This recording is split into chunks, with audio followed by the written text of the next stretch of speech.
The National Soccer Network presents the Major League Indoor Soccer and Women's Major League Indoor Soccer Finals weekend.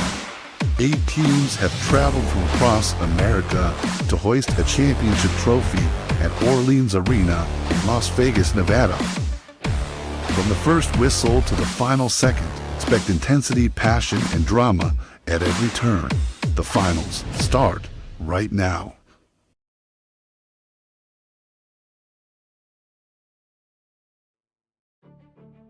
The men's Major League Indoor Soccer semifinal number 1 is here. We got a team that has traveled the furthest in the Toronto Crusaders, and the men's side who traveled maybe about 7 hours or so in Salt Lake City.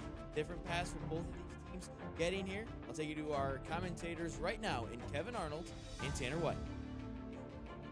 Klinsky, I am here with Tanner White, the Stats and Informations Director with the MLIS and WMLIS. We got a good one on our hands for the first men's semifinal. Toronto coming in 11-1, and of course, the Uprising of Salt Lake City, Utah. They have to match what their women's program just did, winning 19-1 in the first semifinal of the afternoon. Talk about your tough act to follow, Kevin. Wow, there was a bunch of numbers being done on that women's side, but this men's side got scorching hot in the second half. They got in over a slumping Orlando side to take this second seed here in the South. And now you get the number 1 seed in the North. It's an unenviable matchup.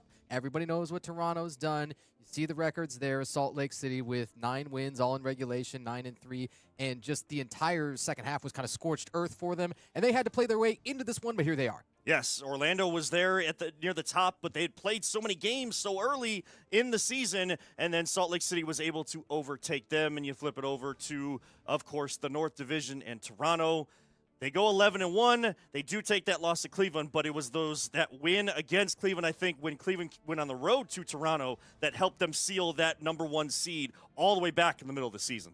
Yeah, you got it. And now they get the number 2 seed overall behind Amarillo, but importantly, get to be the home team here. Really good club. Hey, there's our upcoming schedule, too. Gotta say, I can't even pick one I'm most excited about. I can't either, and that's coming from the voice of the Crunch. I can't pick one that I'm most excited with, but we will get things going with this matchup here in just a little bit. You are tuned in to the League Finals MLIS action right here on the National Soccer Network. Kickoff coming up very soon.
is the National Soccer Network bringing you the league finals for the WMLIS and MLIS this weekend at the Orleans Arena in Las Vegas, Nevada. I am Kevin Arnold. He is Tanner White, and we are getting you set for Toronto against Salt Lake City, the first of two men's semifinals this afternoon. We had the women's semifinal just before. We appreciate everybody tuning in to the entire afternoon and evening of indoor soccer this weekend.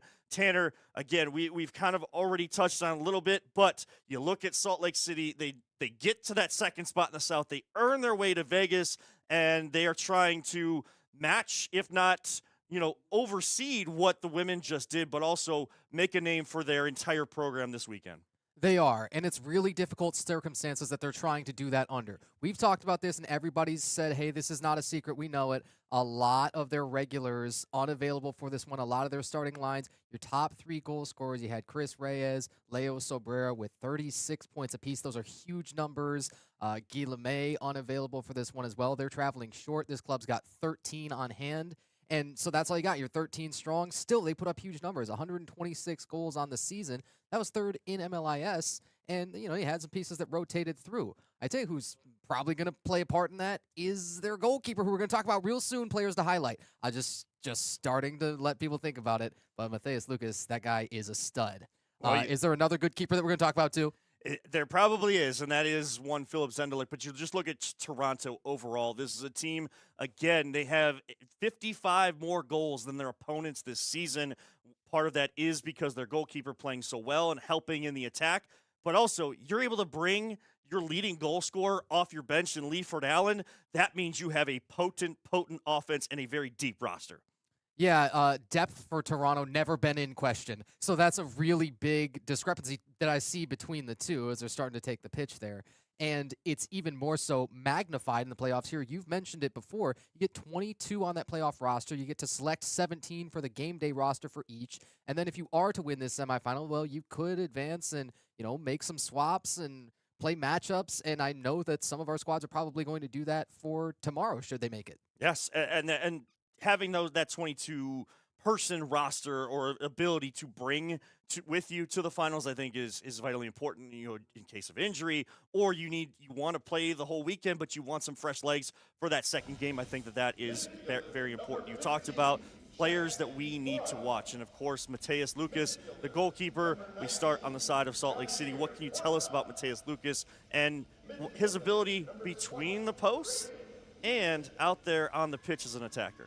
If he were to put a few between the posts on the other side, that would not surprise me at all. I can tell you that this guy leads goalkeepers in scoring on the season across both of our leagues, for what it's worth. Even on the WMLIS side, he would have as well. 6 goals of his own, chipped in a couple of assists. And I can tell you that he got 6 of those goals in the last 4 matches. The way that he got hot was just unreal. The guy was a flamethrower out there at the very end of the year when it mattered most, and this club needed to continue scoring goals. And not too shabby as a goalkeeper. You see the numbers up there. 84 saves with the .627 percentage on the season. But his work as an attacker sets him apart. It is what sets him apart. Again, that 6 goals is a big number for a goalkeeper, but it's definitely capable. You're capable of doing that here in the indoor game. You flip to the other side, and the goalkeeper on the other side, Philip Zendelik. Now, he only has a mere 3 goals on the season. So you think, okay, so Matthias Lucas, that's why you're picking him over Philip Zendelik. No, I think you're looking at someone that had 11 points. He had 8 assists at Philip Zendelik, another guy that I think we're going to have a matchup of goalkeepers that are going to decide this one this afternoon. So we got to see in this tournament both of the defending goalkeepers of the year, and both of them across the MLIS and WMLIS sides are in really good spots to repeat. And that's insane. And then they're both so well involved in the attacks. This is a special weekend, and it has been, and it will be, Kevin. And the stars are shining brighter because Las Vegas. Yes, so this is the National Soccer Network bringing you the league finals. MLIS semifinal number 1 just about to get underway as they announce all of the players involved for both rosters. We will have the Canadian and national anthems as well played before this match get started. Of course, it was slated to start at 5 p.m. Eastern, but we have the 2-hour block window.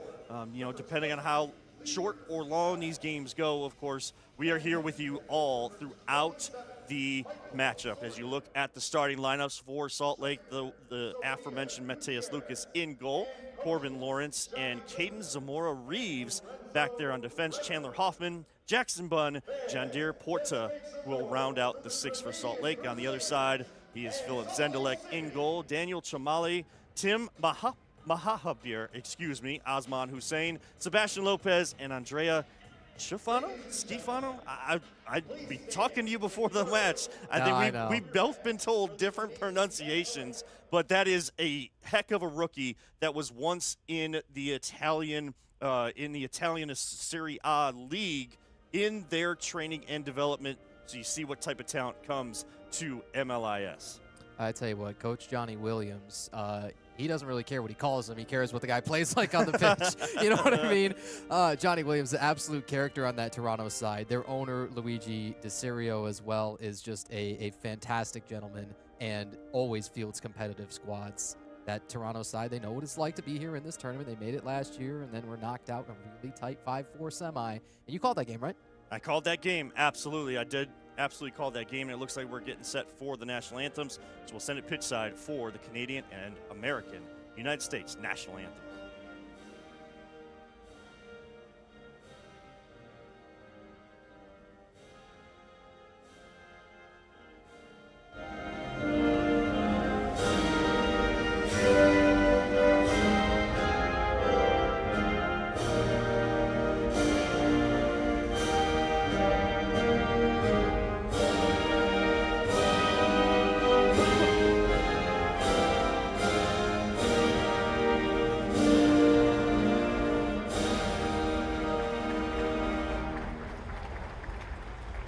Thank you. Please remain standing for the national anthem.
And there you have it, the national anthems for both Canada and the United States of America, as both teams will give the presumptive congratulations on making it this far before the match gets started.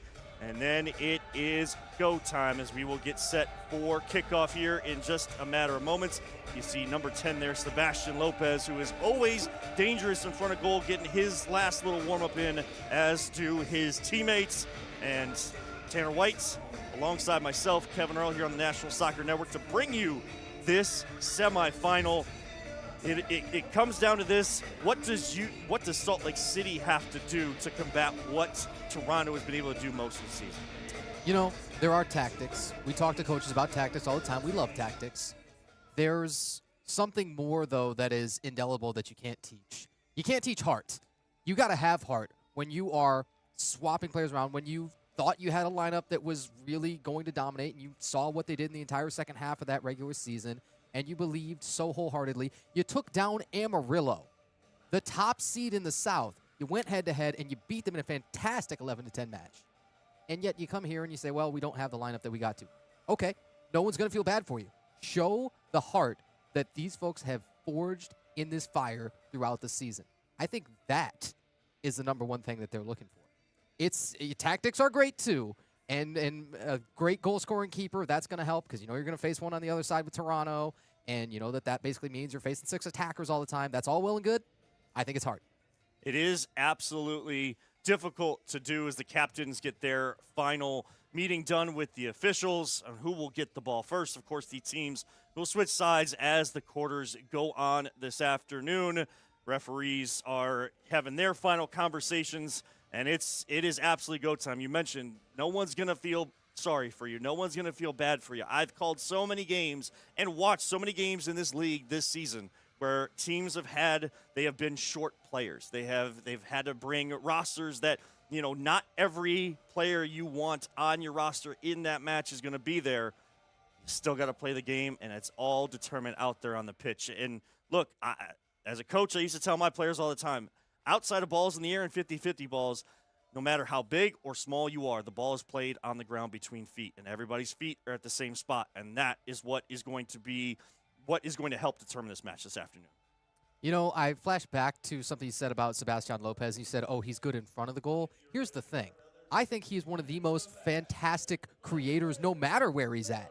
And so you mentioned Leiford Allen is the leading scorer with this Toronto side with 20 goals, and he does kind of rotate through as you sometimes see him on the second line. But, man, I think Lopez is so flashy and is probably going to do something spectacular in this one. Absolutely. I'm going to put my Nostradamus on it. Put your Nostradamus on it, and we are underway here at the Orleans Arena in Las Vegas, Nevada, as Philip Zendelik will get us underway in possession. He will come up all ready to midfield, and they will get the action started. And here is what they talk about all the time. Zendelik will have free reign to do what he needs to this afternoon as he is in the middle of the pitch, and he'll send it far side and get it back. So he is going to be at the point in attack. He will look to shoot. He will take a shot that goes off the near boards, and he will find teammates down in the action. That's Andrea Schifano on the boards, and Salt Lake City looking to get it out of there, and their captain does, and James Pena. High press, they break it, and here they come the other way in Tavius Hector Mejia. I thought I saw a little bit of a hand in the back. Jackson Bunn, 15, the starting defender there for Salt Lake City, as you had the attack kind of ending in a little scrum, the rugby scrum or a couple of car pileup. Wasn't whistled, but if there's ever a time to let them play, it's the semis.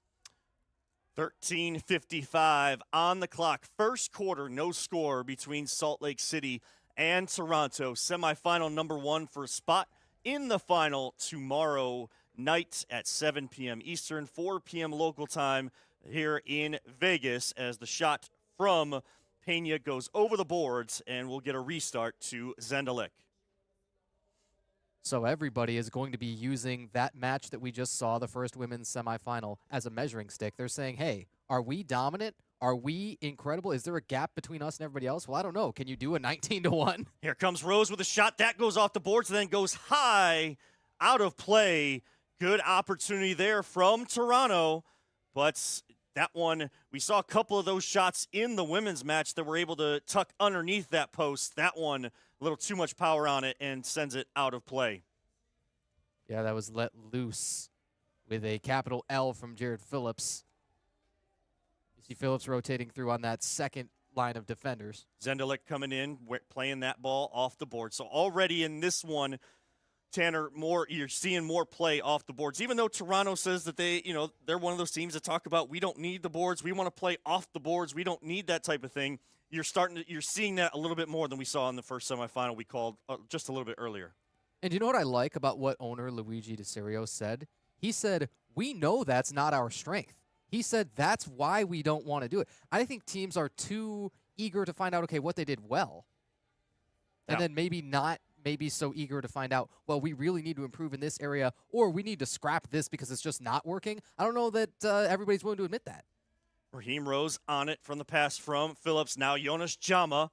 He is always a point of emphasis defensively, but can find his spaces when Sebastian Lopez and some of the other big-time scorers for Toronto are the focal point of defenses. Jared Phillips will battle along the far boards, and he will battle against Dalton Gibson. who will find his goalkeeper in Mateus Lucas. Will actually get a foul call that will bring it back to those far boards where that action was going between Gibson and Phillips.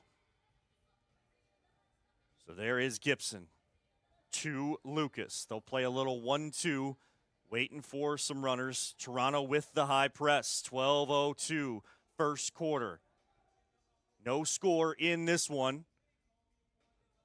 Toronto has had the best opportunities early. Salt Lake City looking to set up their offense, get a little bit of that possession. Here's Lucas. He will try to penetrate that Toronto defense. It was up to Pena, and he'll come back as they'll work that ball around to Corbin Lawrence. All right, so another hot take, another big prediction. Not going to have 20-plus total goals scored in this one. You hear me? Let's hope. But now a foul, or almost a foul there. Player goes down. That is Benjamin Ortiz. Play allowed to continue. Here comes Toronto trying to take advantage of it. No one home on the back post. Gibson will try to clear, and he'll use Lucas, his goalkeeper, to do so. Now Toronto will regain possession. Tim Mahabir will find Chamale. Chamale was looking for Shafano. We're going to go with that for right now until we get told otherwise. As I was told during my game midway through, we'll see if I get the same text during this Toronto match. I want you to make sure to blame me, Kevin. I want to put up my hand and give you the mea culpa. I will. Hey, we will take it both. We will share responsibility. That's what good broadcasters, good teammates do. As a foul there does knock down Ortiz. That time he does get the call. So it'll be a restart for Salt Lake City. We haven't seen Lucas, who scored the 6 goals in the last 4 matches. As we told you, one of the key players to watch. We haven't seen him venture as far as his counterpart in goal, Philip Zendelek, just yet. But he does plan to factor in the attack. Now here comes Leiford Allen, leading goal scorer there with Toronto. He was 5th in goals in the league with 20 during the regular season. Lopez try to find Allen. He turns with that big body, just enough of a deflection, as that might have been Zamora Reeves to get that deflection and allow Lucas to pick it up. Caden Zamora Reeves, another one of those guys that probably didn't expect to be thrust into this starting lineup in the biggest match that this club has played. Remember, this club was announced in the 2024 season, wasn't quite ready for play last year, and then they make the debut this season, and you could say maybe an inauspicious start in that very first weekend of the season, getting swept by Orlando, really good Orlando club at the time, by the way, who got off to a super hot start. And then, kind of from then on, they were one of the top clubs, and it wasn't a secret. And it was running through Steve Jasso. It was running through, Reyes. Chris Reyes had a 12-point match in there at some point. Absurd, by the way, an all-time record there in a single game. And then Leo Sobrera. And you remove all those guys plus Guy LeMay, and now this is the team that you show up with. And once more, nobody's going to feel bad for you. You got to figure it out. 9:06 to play. Opening quarter, no scores. The ball will go out of play and stop the clock with just about 9 minutes to go. And Salt Lake City looking to try to clear their lines. They're getting the ball up into the offensive half, just not enough possession yet. And this will be a dangerous restart as it goes out of play from inside the box. And now Sebastian Lopez, as he will be over this one right at the top of that half arc on that freshly painted red dot. Lopez with runners to his left and right. He looks over it. He will take a shot and a goal! Sebastian Lopez picked his spot and puts it home to open the scoring for Toronto. 1-0, 8:58 to go in quarter number 1. They call him Seba. It doesn't matter what you call him. It just matters what you do out on the pitch. It doesn't matter what you look like. It doesn't matter what you're wearing when you get there. It doesn't matter your travel plans. Nobody asks you. They say, can you ball? And the answer is yes. He absolutely can ball, and during the season he had 11 goals and 10 assists, so he can distribute, but he can pick out his shots when he needs to, and that free kick is put home. So Lopez with the opening goal, 1-0 over Salt Lake for Toronto. Looking for more as Salt Lake looks to respond. They come the other way into the waiting feet of Jared Phillips. And here comes Jason Alvarado. And ball will be kicked out of play. They were looking for a foul again, as some fans will have to help and be ball boys and ball people for the officials. You cannot keep anything that goes out of play. Alvarado will be over the restart. Clock restarts at 8:17. Let me tell you something. Have you ever tried? Have you ever had a ball come to you that you were able to play from, the booth? No, not that far up. Where in the Wolstein Center there on the campus of Cleveland State University. Even when we were at the Soccer Sportsplex in North Olmsted, Ohio, there was nets all around that field, so no one got a chance to even touch a soccer ball unless you were inside of the pitch. But some fans, I've seen them try to keep it. This league is very good on making sure that game ball gets back to the pitch. I'm told those cost money. Yes, they do. And, of course, the match is played with the official ball of the league. Select built for performance, precision, and durability. Select soccer balls are designed to elevate every level of the game. So with that select ball, that is Dalton Gibson. Actually, Braden Gibson, excuse me. Now a shot coming in from the goalkeeper, Lucas. Not far off, but goes off the far boards. Here comes Leiford Allen trying to get away from Braden Gibson. Braden wins it. Good effort there. Little pinball action along the near boards here. And now play will be stopped as Allen is frustrated already with the officials. This would be the time for a media timeout, but nothing just yet. We know that the clocks that we are synced up with in the arena, for some reason, there was missync in that first match.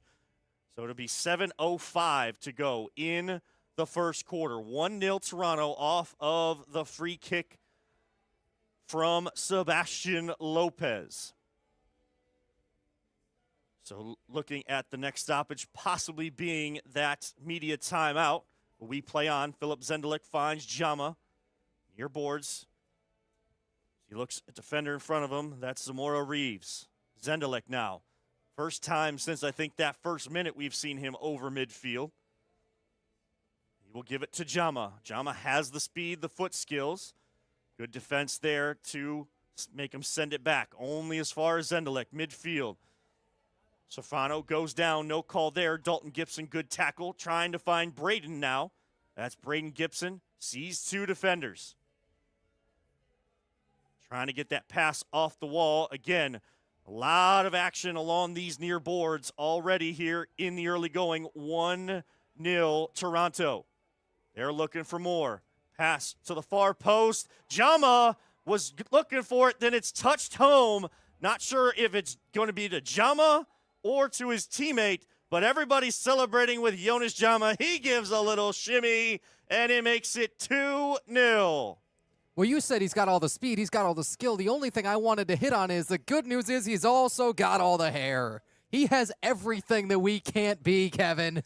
And that'll bring us to our media timeout here in the first quarter. It is Toronto 2, Salt Lake City 0. Here in the MLIS semifinal match number 1 of the afternoon evening right here on the National Soccer Network.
Inside the Orleans Arena in Las Vegas, Nevada for semifinal match number 1 of the MLIS League Final Weekend. I'm Kevin Arnold. He is Tanner White. And, of course, joining us on the broadcast, it is Ryan Glinsky, who has an interesting factoid about one of these members of the game. But first, a ball goes in to the back of the net. I am so sorry, Ryan. That one coming from midfield, and it goes to 3-0 Toronto. That one, it looks like, is going to go to Mede Iusi from Toronto to make it 3-0. Lucas caught way off his line, Tanner. You could say that. He's not in the camera frame. That hurts. You want to talk about empty netter. That is E-M-P-T-Y, empty. Let's try this again while we have a stoppage in play, and Philip Zendelik will get us back underway. Ryan, take it away.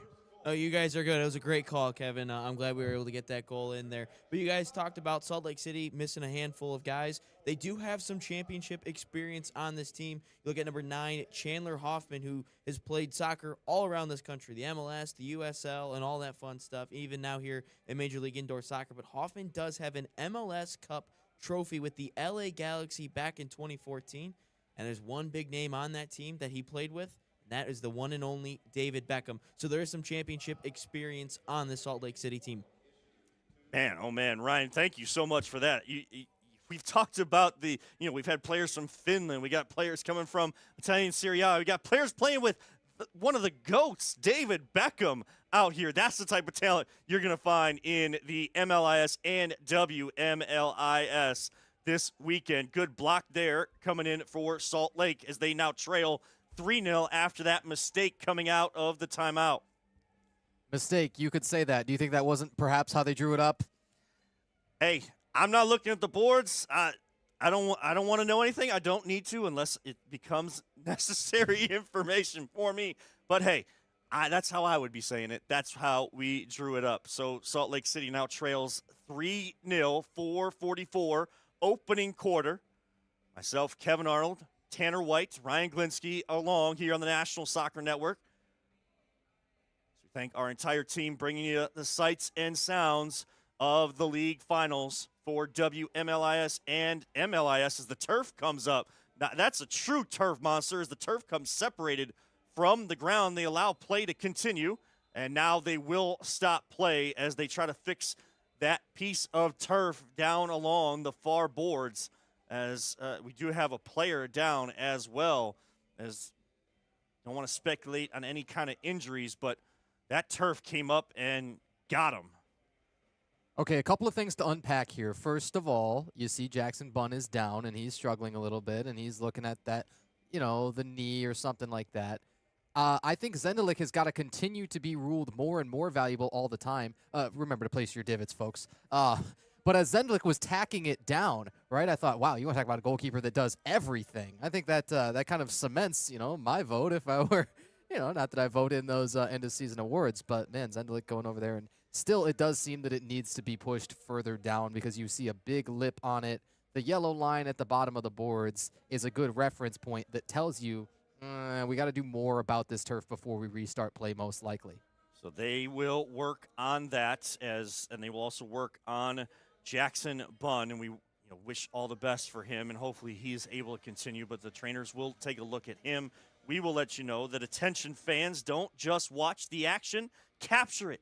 Download Rematch, the free sports highlight app that makes it easier than ever to record the biggest moments. Using AI technology that allows you to save the play after it happens, from goals to game-changing saves, you can capture it all right from your seat. That's right. Clips are instantly visible and ready to share. You might just see your highlight featured on social media. That's right. Get Rematch and download it now. Well, you needed that a whole bunch in that first match, I got to be honest with you. I say that so tongue-in-cheek in a 19-1 contest. Yes, Salt Lake City on both sides is fielding some incredibly good clubs. Bunn is up as well. Hallelujah. And good to see he's able to walk over to the bench under his own power. Still taking a look at that knee. So some conversations going on between the teams. 4:12 to go here in quarter number 1 Toronto with the 3-0 lead. All started from the free kick cracker from Sebastian Lopez earlier on in the quarter. Just your thoughts so far, Tanner, on how we've seen these teams try to feel each other out and the action go in both directions. There's holes in the Salt Lake City lineup. We all knew there were going to be, and we can't hit on it too much more, right? Nobody is going to feel bad for you, and nothing's going to change about that because what you show up to the arena with, that's what you've got. I had a defensive coordinator in college as I played college football, and he would tell us, hey, nobody's coming down that hill to help you. He would say, who we've got in this meeting room is who we've got. Toronto, full strength. I mean, full strength. And they told us that their injury report was like, yeah, we don't have an injury report. I said, that's the best thing that you could probably ask for. And that has helped them to a bit. And they're fresh, and they started hot because of it. But it's not just about that. It is about the blitz that they put on in this early going. I think Lopez's mean mug is like, hey, he's ready to go on this. So bring it up here to the broadcast booth. Again, I am Kevin Earl. He is Tanner White. Ryan Glinsky along with us as well. I was kind of, as I was looking at some of the different camera angles we have here available to us as we kind of watch in different directions, the officials are still talking about it. Salt Lake City is not happy with the turf. If you missed it, Jackson Bunn just went down and a big piece of the turf came up with him. But I saw on the sideline, we had on our rosters Darius Kerr-Cooper. We thought, that's a big-time forward for Toronto, one of their goal-scoring opportunities. He posts up. He feeds his teammates. We saw that he was going to be – we thought he was hurt. He was trying to come back. Was unlikely for him to play. He was on the roster. I do see him on the sideline there, but it doesn't look like he's going to be able to give it a go.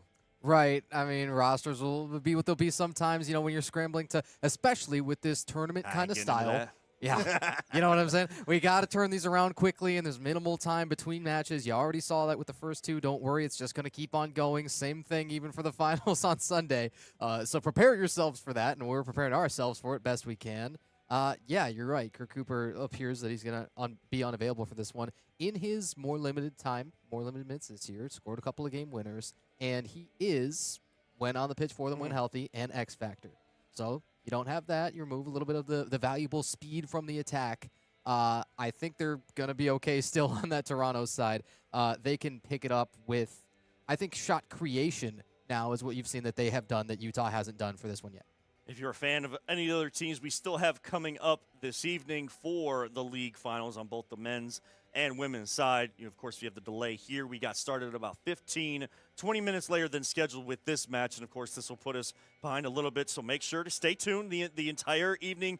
National Soccer Network, you can get it on, you may have it watching on your Roku TV or nationalsoccernetwork.tv.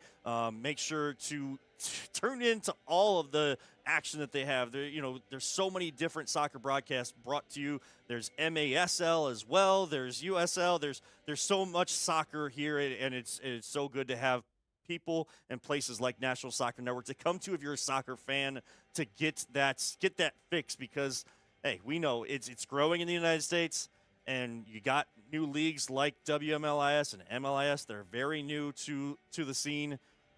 And we can still do a little bit more to grow this game here in the United States. And it starts with efforts like these. We said, hey, Cleveland was great last year. You were there. I was there. And we said, what if we did it bigger and badder and cooler? And the lights were brighter, and that's taken us to Las Vegas. And it just feels right. It feels like the right spot. You had Commissioner Bernie Lillevoix, who fielded his Las Vegas Turf Monster squads. You're going to see their logos on the boards over there on your cameras. And, well, those teams didn't qualify, and still hosting a tremendous event so far, and it's just going to continue to get bigger all the time. And the expansion is going to continue in both of these leagues as, we kind of watch some of these highlights. Leaford Allen, he's going to be a focal point all game long, but here it is, the opening goal from Sebastian Lopez. Yeah, so this guy, he's a trick shot artist on his socials, right? And you can follow him on Instagram and just see that he's doing this all the time, and he does it for entertainment purposes. I mean, there are a lot of entertainers on this Toronto side. It's kind of a showman's club. I think Zendelik, the keeper, factors into that. Not that they want to play flashy, but then when they have all this ability to do it, and they make those shots like Lopez did, as finally we're getting that turf a little bit more packed down, when they do these incredible things, you can't take anything away, and you got to kind of celebrate that. Say, yeah, this is a little bit different. I mean, look at this rainbow, the trick shot on the empty net score. That was the last one, and then, well, big one. Yeah, it was as you see who put that one home, and it was just a clearance from Lucas, who was trying to maybe add to his assist totals we've seen this season. But I mean, he's more so the goal scorer but he's trying to get in the attack. He's caught way off his line, as you mentioned when that play happened. He was even out of the screen as now Kirk Cooper is out there in the middle of the pitch talking with Benjamin Ortiz, some of the officials that are on hand, Philip Zendelik in these conversations as well. So, the game that you got a chance to call a little bit earlier, and, we were doing together here on the National Soccer Network, Salt Lake City on the women's side, domination is the word of the day. Oh, yeah. If anybody follows that act, that would be incredible. You want to talk about tough acts to follow. It's the most goals scored or tying the most goals scored all time in a Women's Major League Indoor Soccer match. Dominique Estrada, 8 goals and an assist. That's just nonsensical. That doesn't make any sense at all. And the 19-1 win, the largest margin. And I could go on and on. We could be here until we're done with that final game. Let's just, take a look at a few more of them, right? Because I thought, we didn't get to say goal enough times in that one. And there is Mackenzie Evans Tostado with the goal. And what I loved about that one, getting a chance to watch it a little bit closer right now, while we do have a delay in our men's semifinal number 1, Toronto on top of Salt Lake City, 3-0. About a little over 4 minutes left. So they will get some warm-ups going before we're ready to play. But what I loved about that goal from Tostado, that walk, that swagger, just after that, just knowing that you ripped one and had that best feeling off your foot. We're seeing more goals from her scored, and of course the record-breaking performance. We also had Dominique Estrada, 8 goals out of the 19. It was just masterclass, and you see her right here finishing one, as she will get credit for that one going off the post, and Reyes there from Fort Wayne. Yeah, they're going to write legends about what Salt Lake City did in that matchup. And then we've told you that Chicago side is, they're taking on Phoenix in that next semifinal. So there's no guarantee that they're going to get through, right? Because that Phoenix side is tough, and everybody loves their outside shooting. They like their striking a lot. They want to play more possession. And if they do that, Phoenix is going to be dangerous too. And Phoenix played Salt Lake City really tough throughout the whole regular season. The goal differential between them in 4 games in the season series was plus 11 to Salt Lake City. Everybody else, plus 76 in 6 matches, Kevin. That's ridiculous. That's beyond absurd. Mm-hmm. And so the one club that you would say maybe matches up the best might be Phoenix. Phoenix has got to get through Chicago first in order to get there, to get to Sunday and play in that final. But then once you get there, I don't know. We welcome you back inside our broadcast studios here with the National Soccer Network as we await, hopefully, a restart, a continuation of this match. We have so many, not just the referees, but you see there so many people involved in these conversations. I know Salt Lake City is not happy. There, Jackson Bunn goes down, and possibly getting a player hurt when you're already down 4 of your top players coming into this match, and then one goes down, and not because of any sort of contact or anything like that, but because of the playing surface and so being so easily displaced from the floor. That is very difficult to, want to restart if you don't feel like you're playing in a safe environment. Yeah. The funniest thing about this turf, Kevin, I don't know if you've heard this. Do you know where this playing surface came from? Cleveland? Cleveland. It sure did. And the transport of this, I've heard, is a massive undertaking, a massive endeavor. I've never been part of it myself. It's funny. Our operations director, Dominic Turcotte, who will be in your screen at some point there, who he's still in contact with the officials there, he kind of asked me, he said, hey, so how far do you live from Cleveland? I said, why is that, Dominic? I said, let's talk about this. And thankfully, he was just asking for some contacts. Hey, do you know some kind of movers that we could get and help us to get this thing out here? Because it is a huge undertaking. And, I replied, well, this is pretty far away. I'd rather, if you can find somebody else. And they did, thankfully. But transported this thing all the way across the country starting early last week. And it's here now, but at what cost, I want to say? At what cost? And I have to be fully transparent. I mean, you saw a little bit of movement with the turf on the floor of the Wolfstein Center as well. So, they've been trying to work on that and figuring out the best way there, the Wolfstein Center. Now you bring it to a new arena. You got probably a little bit of a different setup there. And, you definitely have more of that hockey-like yellow striping there at the base of it. And so, but you know how I told you that I only like to know information when I absolutely need to? Yeah, absolutely. That's one piece of information I feel like I should have been. Look, I'm not here to put anybody out or anything like that. Again, back in the broadcast booth, just trying to bring some levity and some entertainment here while we continue to await the all clear to play here at the Orleans Arena, Las Vegas, Nevada. And all of these teams, it looks like we are ready and set for a restart. So 4:12 to go here in the first. Lengthy delay, but everything looks to be copacetic once again. 3-0 Toronto on top of Salt Lake City. You know what I wanted to hit on there is you get to be blissfully unaware. Yours I don't truly. think that the stats and information guy gets to be blissfully unaware of things. No, what told you that? Not at all. Don't you worry. Well, if you're being asked how far away you are from Cleveland, when I'm right there, good shot there. Zendelik gets the block, and then another one coming in from Salt Lake. So, maybe some more conversations. Everybody gets to take a deep breath. Salt Lake City catches the first wave of goals there off of Toronto. Now, little individual play there from Ortiz. He will see some help defensively from Lopez. Shot off the boards. Nobody home for a finish. Zendelik saw that one all the way. And now trying to go the other way is Toronto. Salt Lake City will send it back to Mateus Lucas and their goalkeeper.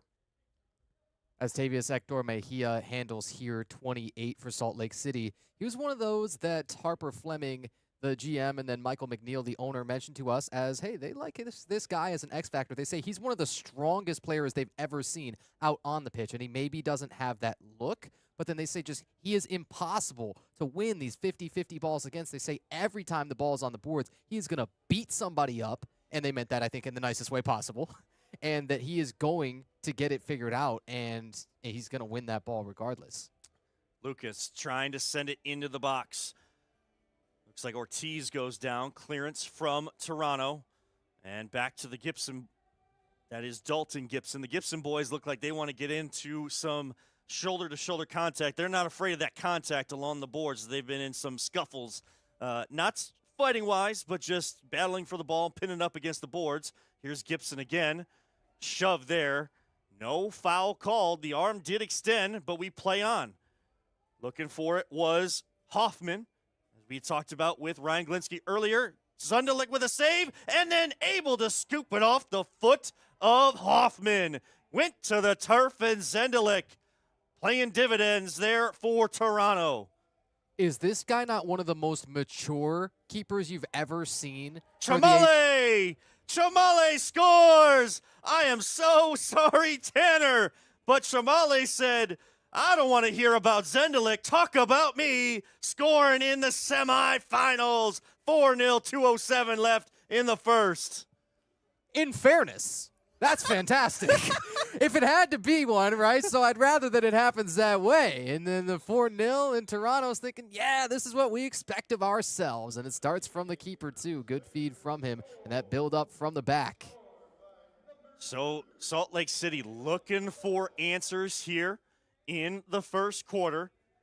4-0, they trail to Toronto. Toronto coming in as that number one team out of the North Division in MLIS, scoring 8.8 goals per game. They're already almost halfway there with 4 here in the first quarter.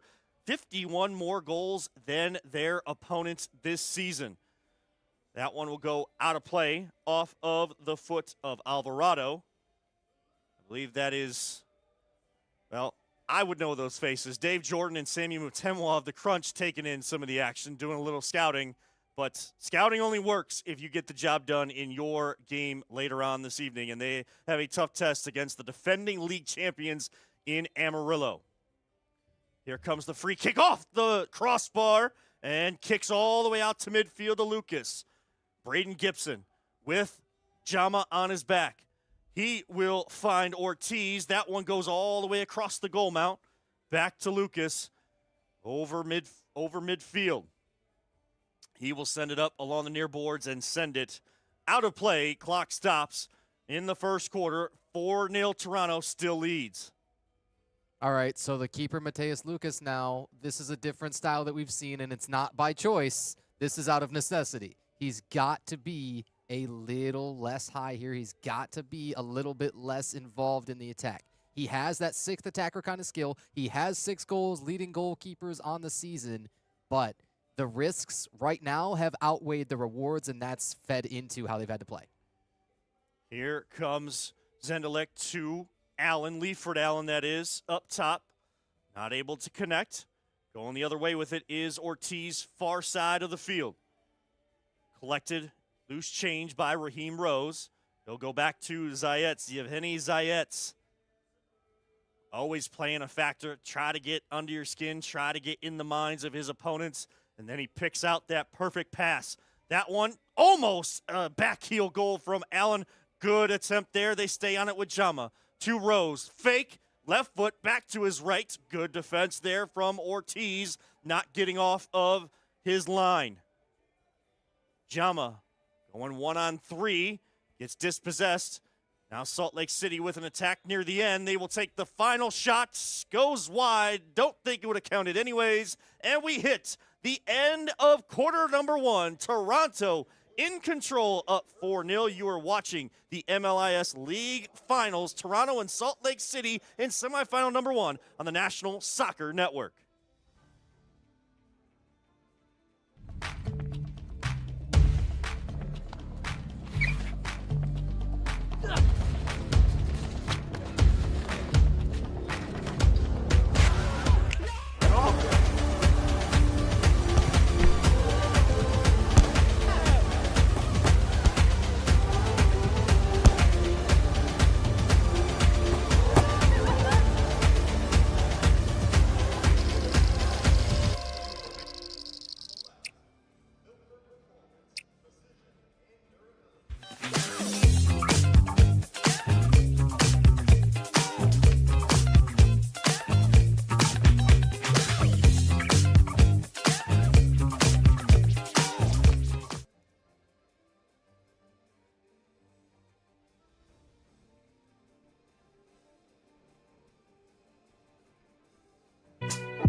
Are back on the National Soccer Network inside Orleans Arena in Las Vegas, Nevada for the league finals weekend for the WMLIS and MLIS. And of course, this is semifinal number 1 of the MLIS. We are about ready to start the second quarter. Toronto, a dominant first quarter. They lead 4-0 as Salt Lake City will look to find some answers after that quarter break. I'm Kevin Earl. He is Tanner White. Ryan Glinsky along with us as well as Mateus Lucas, the sides will switch, as now Salt Lake City will go right to left. Ball kind of there for the taking there at midfield. Good to see Jackson Bunn able to get back out there on the pitch after he took a bit of a spill with the turf coming displaced earlier on in that first quarter, caused a bit of a delay. But now able to continue on. Zamora Reeves, far side to Pena. That one is Bunn. Think that may have been a shot. A little ambitious far out there. Pena will send it back to Lucas. 14-13 here in quarter number 2. Salt Lake City trailing 4-0. It's so tough to blame Bunn, too, for that turf coming up. He stepped on it, was just kind of the victim. As Lucas with a shot there that goes wide, feels like he needs to get back in the attack, scoring the 6 goals that he has over the last 4 matches. Comes into form shooting, and now if anybody's going to lead him back, it may have to be Lucas, even though he has been caught off his line, and he might be here as well. He is in retreat. Jackson Bunn is as well. Toronto will try to go far side. That one goes across the boards. Osman Hussein with a good opportunity, but just wide of the mark. Chamale will collect and bring it back just over that Las Vegas Turf Monster, the host of the league finals. Now Zendelik. Zendelik's been kept quiet for the most part, but it's been everybody else for Toronto on a mission to try to bring a trophy home back over the border.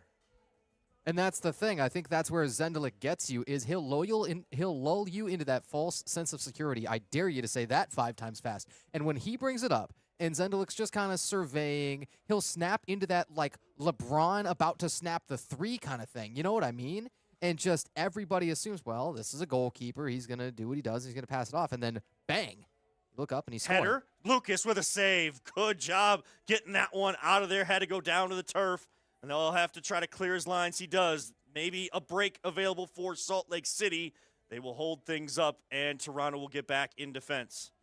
Apologies there for that, Tanner. Shot coming in. Zendelik with a save. Rose comes in to take it away. 12:20 to go. Quarter number 2, 4-0. And now Jared Phillips. He will shoot. Jama's right on the doorstep. It goes straight up into the air under the crossbar and stays out. How did that one not go in?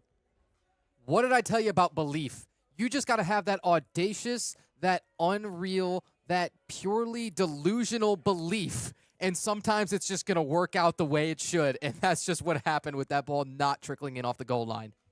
Zayet's with it now. Zendelik over midfield. He'll stand on that beautiful WMLIS logo. Now Zayet's. These two, you talk about lulling someone to sleep. Those two working together will definitely do that. Zendelik with a shot. Again off the crossbar. Comes straight down and stays out. Oh, the woodwork is the best defense Salt Lake City has right now early in the second quarter. How long do you think this is going to last, Kevin? That's my thing. There's so much bar down happening right now. I said, somebody is just, if they're going to find a way with Toronto, and then Toronto just seems like they're on the brink of blowing this open. Dummy there by Schifano, trying to let it go to Jama. Now the whistle will come in. That is a handball there on Hoffman. Anytime those arms come away from your body and it pops up against, those are just the unlucky plays when that ball, especially on a turf like this, it's always going to take that bounce you don't want. Zayet's shot blocked. He'll come out and help with Toronto in possession. Now, again, they go off the near post again. That one was past Lucas, and yet the boards are telling Toronto no. But the good thing is they lead 4-0. And are well in control. 10:33 to go in the first half. Zayet's allowed to run. Good step over there. Loses his defender again, but that one got just away. I think he was going to go for that left-footed shot. That one went just out of his reach. The Gibson boys have been trying to do all they can. Dispossessed, though, is Braden by Leaford Allen. Allen outside of his right foot. Lucas just gets that was like a rib and an arm that saved that one, able to turn around and find it behind him. And then he ends up on the seat of his pants, too, and that was just one of the most eventful saves that you'll ever see. But then most of them have been so far in some kind of way. So Lucas with another good save. Lopez feels the defender on his back. That's a veteran move right there. You feel that defender on your back. It's not going down too easily. It's just take that contact, know it's coming, brace for it, and take the restart, stay in possession. Zendelik and Zayets, they will slow things down. Leading in the second quarter, 4-0. All 4 goals coming in that first quarter. Now Zayets with a little bit of speed. He'll find Alvarado. Back to Zayets. Zayets forced to recycle it back to Zendelik. Zendelik and Zayets playing that 1-2 game. Just slowly making their way into Salt Lake territory. Now a shot with Zendelik out. That one just wide. Good idea from Gibson. I think that was Braden Gibson trying to match the goal we saw from Toronto there in the first half from midfield. And you wouldn't really put it past anybody just because of how both of these keepers play, and we know that they play as you get the whole service keeper to keeper here. You wouldn't put it past anybody to net another one of those or multiple of those empty net scores. And we talked to their leader Luigi, the owner of the team, and he was talking about how that's something they have to live with. That mistake, or Zendelik coming out, because they know more often than not it's going to lead to good things for Toronto. But there are those instances where it comes back to bite them. He told us Zendelik's good for 1 a game. And, well, we haven't seen it yet on his side, and you have seen it for Lucas on the other. But it was close there from Braden Gibson. So Zayets, again, he will take that contact at midfield, far boards. And now Rose with it. Shots saved, Lucas, and then a finish in front of net for Toronto. Make it 5-0. That is Andrea Schifano with his second credited goal of the match. Yeah, that goal frame was looking too big and juicy the moment that rebound came off. Schifano's going to know what to do with that. From the doorstep, good night, 5-0. Feels like 10 or more with the way that Zendelik just does this in goal. So, according to our clock, 8 minutes left. That'll take us to a media timeout. More of the MLIS League Final semifinal number 1 between Toronto and Salt Lake City. Coming up next, right here on the National Soccer Network.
We continue on here in semifinal number 1 in the men's league, the MLIS semifinals here between Toronto and Salt Lake City, but we just saw a great performance from Salt Lake, the women's program, and I'm telling you, with WMLIS, you don't want to miss a moment of the action. Follow the Women's Major League Indoor Soccer on your favorite social media platform at WMLIS Pro. That's right, WMLIS Pro. Hit them with a follow today. Stay updated with game highlights, player spotlights, live updates, and exclusive behind-the-scenes content. Be a part of the excitement and support women's indoor soccer. There's another semifinal with them coming up soon. But right now, Salt Lake City looking for some sort of answer as shots go high and out of play for Salt Lake coming out of that timeout. Yeah, those socials, I got to tell you, doing numbers all around. The growth that this league has seen, the expansion of the league helps, right? Bringing in new clubs all the time. As Leiford Allen was trying to get a shot there, that one dangerous. Lucas wisely didn't touch it because he was about to step out of his box. Toronto stays on it. Here comes Braden Gibson going the other way. Now he gets taken down by Raheem Rose, and a foul will be called. I am Kevin Earl. He is Tanner White. And, of course, we are joined by Ryan Glinsky. And, Ryan, I know that there was the Toronto team, not just in MLIS, but they are having a lot of success in tournaments this winter. Yeah, they are, and I just wanted to highlight this. You're seeing Toronto dominate in this league and in this game. They also had a handful of players in the Ontario Futsal Finals a couple weeks ago. Out of the 4 top teams, 3 of them were filled with Toronto Crusader players, just highlighting their dominance. And I also think it would be kind of cool to play against some of your own teammates in another tournament. But again, dominant squad that this Toronto team is. And dominant there in goal is Philip Zendelik with 2 crucial saves. They'll lead to a corner kick here for Salt Lake. Over it is Benjamin Ortiz. See Raheem Rose there right in front of him. Zendelik and a host of Toronto members come to meet that one. Helping out their goalkeeper, doing the work for him. And here they go in transition. Jared Phillips. Good first touch there off the deflection. And now they'll slow things down. Rose try to get it back on the give and go. Does not. And it feels like right now with Salt Lake City, Tanner, it's Gibson, Lucas, or Ortiz, and that's the bulk of the action with the soccer ball this evening for Salt Lake. Yeah, and we know the reason why, Kevin. We know that they had to shuffle all these parts, and we know that they were expecting to have a more full complement, and they haven't. They had a chance there on the doorstep with Hoffman. Trying again is Braden Gibson. And now, again, transition numbers with Raheem Rose on the speed dribble. He's got Jama. He'll take a shot, and he'll put it to the back of the net. Raheem Rose, the individual effort on the speed dribble. Left-footed beauty, making it 6-0, 5:44 left in the first half. Did you catch where he first touches that ball? It is before the yellow line on his side. And then he hits a different stride, a different gear that not everybody has. Then he's got time to slow up because he's almost beating the run from everybody else. He says, okay, let's get some support here. Psych! Taking this myself. Booyah. If you're Salt Lake City, maybe you want to see Ortiz, instead of backpedaling a little bit, take a step forward once he kind of gets into that shooting motion, because he had plenty of time to get Rose to line that one up with his left foot, and he makes it 6-0, and that's where we stand here in quarter number 2. Salt Lake City's had some chances, just haven't had that finishing touch just yet. They get the interception, though. Far side, left foot, that one off the boards. And then Dalton Gibson tries to win it. And here comes Schifano, who has 2 of the goals already. One off of a deflection, off of a Jama shot, went right off the post, right to the shin guards of Schifano, and then he finished some loose change in front of Lucas after a pretty good save as well here in quarter number 2. So 4 goals in the first, 2 goals here in the second, all Toronto so far, under 5 minutes to go here in half number 1 of semifinal number 1 on the men's side. Zayet's chips to the corner, and that one will get deflected out of play. But it's the wedgie, Kevin. We had one in the women's game, too. I wanted to bring that up. You got the opportunity this time. Man, you hear about the wedgie in basketball when it goes between the rim and the backboard. Well, we got the wedgie here in indoor soccer version. It is just sitting up there, waiting for someone to come get it. I wanted to see Mr. Brazil, Matheus Lucas, get up there. I know the guy could. You know, he's played semi-professionally all across Brazil, played some 7v7. He's got some futsal experience, as many do on both sides in this contest. I wanted to see him give a try because I got a feeling he could, even if he's tossing a ball up there like your goalkeeper distribution, I think he could knock that down. Good job there by Hector Mejia to head that back to Lucas after Zendelek was forced into another save off the foot of Chandler Hoffman. Jackson Bunn was trying to find Hoffman in that box, got a shot off, but Zendelek still not allowing anything to get past him. I feel like we've said that before, and I feel like we'll say it again. That's who Phil Zendelek is, and you would look at the save percentage and you would say, well, it's kind of unassuming relatively, but the guy pitched the only solo shutout in the league this season, and he was part of another combined shutout. You know what I mean? That's Zendelek, and that's the expectation he has of himself. Toronto trying to get out of pressure. Zayets will take it from Zendelek. I think Zendelek was calling for it. They play a little dangerously, but get it out of play, and now Zendelek will send it over the boards. Those are pretty short boards there along each sideline. No glass in front of it. The only glass is right there behind each goal in the corners and then behind the players in their bench. Leiford Allen, left-footed shot. Think that got deflected just enough of a touch from the captain, James Pena from Salt Lake City. Yeah, you haven't said Pena's name all that much. Remember, the captains are marked with that yellow armband on the bicep. But indeed, Pena, the captain from Los Alamitos, California. Lopez will battle along those far boards we just talked about. Now Lucas will come to grab it. You talk about Zendelek. He's first. Oh, shot from Pena. He heard that we weren't talking about him enough. Wanted to get himself on the score sheet. Not there. Now looked like play was going to stop. Zayets will just hold it in his own half. That's funny. Shamale is like assuming that play is going to be stopped. He's kind of calling for it himself, and he's fixing his shin guards during active play, and then nothing ever came of it. Getting close to the end of the first half. Toronto in control, 6-0. About 2 minutes left. Braden Gibson will find Lucas. He'll send it here in the near corner to Pena. Pena looking for Ortiz. Ortiz sees two defenders. He'll give it up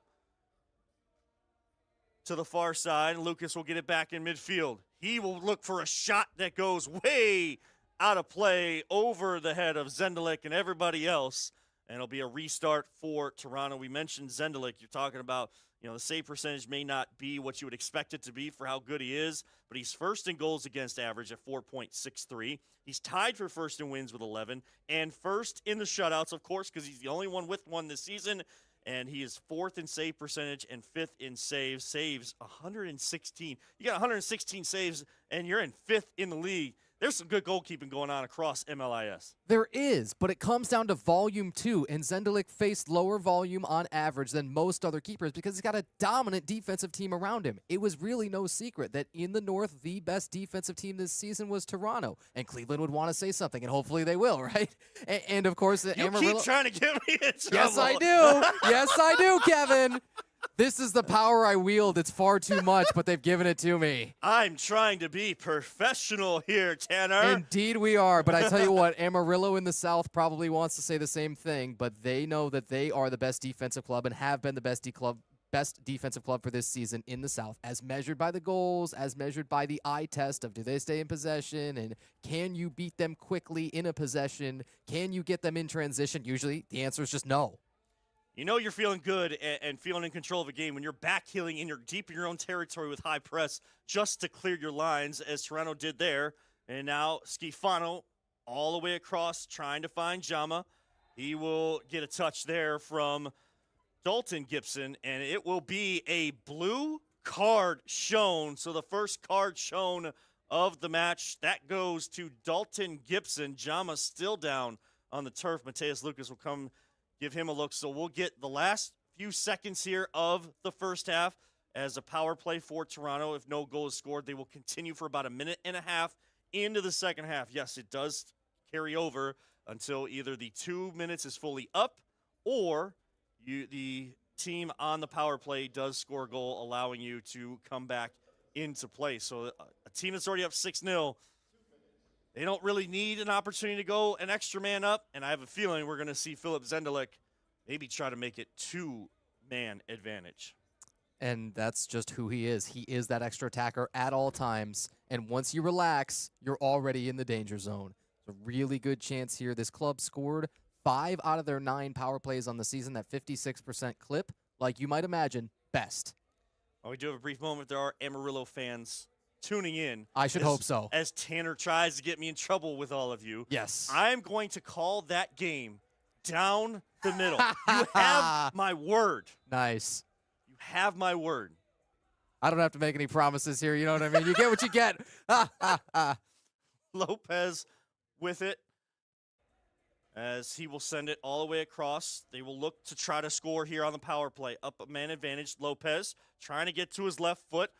Slipped a little bit there on the turf as Pena clears his lines for now. Zendelik will come up near midfield, has not joined the attack too much just yet. Lopez, step over with his right foot, left-footed beauty into the top corner. A touch from his right to his left, and a quick shot, a fancy little dance, and a 7-0 lead before the halftime break. Look, Lopez just upset my stomach. That's disgusting. Lopez from Chamale and beats the buzzer too, and it's a huge goal in the game. It's a huge time to get it, and it's power play. What more do you want out of that score?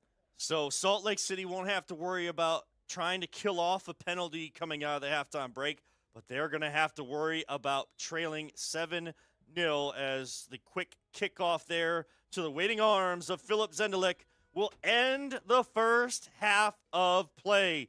Toronto, a team on a mission, not just to make it to Sunday, but to win a championship in MLIS, and they will take the 7-0 lead to the halftime break. We will be back here on the National Soccer Network. We will throw things in the studio to Ryan Glinsky on the other side.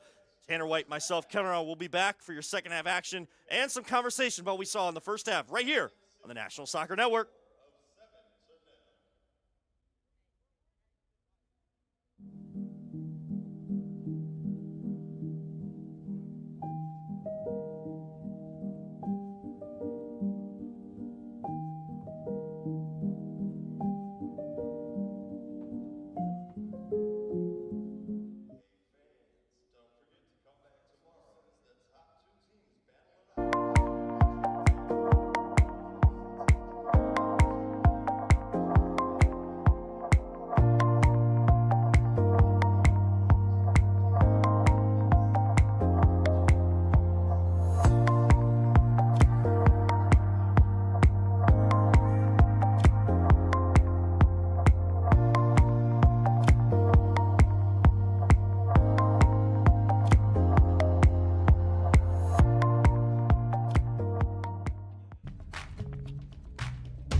In the NSN studios, my name's Ryan Glinsky. Halftime right now here in semifinal number 1 in the Major League Indoor Soccer. Toronto Crusaders up 7-0 over Salt Lake City. Let's take a look at those first half highlights and such a dominant performance from the Crusaders here in this first half.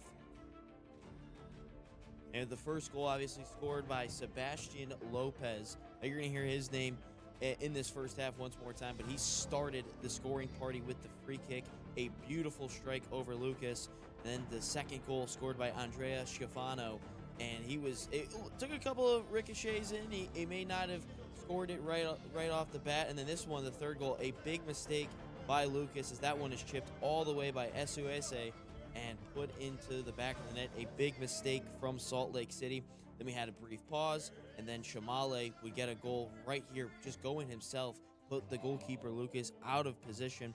And then in the second quarter, it took a while for Toronto to get things rolling, but eventually they would break him down with another Andrea Schifano goal, who was in the right spot at the right time once again. And then Raheem Rose would make it 6-0, and all three of these goals in the second half of that second quarter. But again, an unbelievable solo goal by Raheem Rose, and then Sebastian Lopez would get the goal to end the second quarter. Just the way he scored the first goal in this first half, he would end the second half, or the first half, with a goal. But again, a dominant performance from Toronto.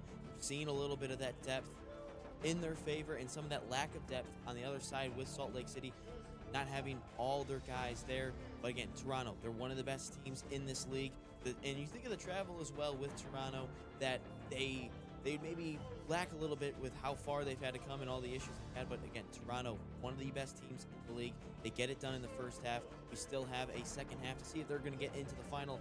We'll send it over after this break. We'll send it back over to Kevin Arnold and Tanner White as you're watching Major League Indoor Soccer playoffs here on the National Soccer Network. Authentic Mexican flavor made fresh from scratch.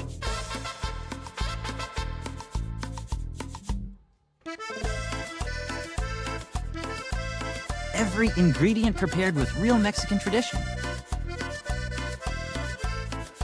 Your bowl, your rules. Visit us at one of our Cleveland locations. Built on service, driven by integrity, trusted through compassion. They serve, we honor. They commit, we care. They sacrifice, we heal.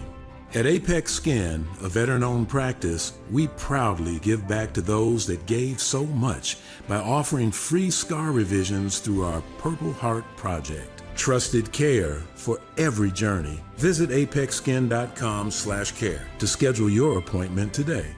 Freshly chopped, perfectly topped, fresh chips, creamy queso.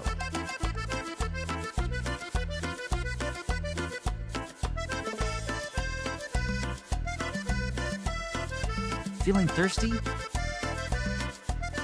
Try one of our signature drinks.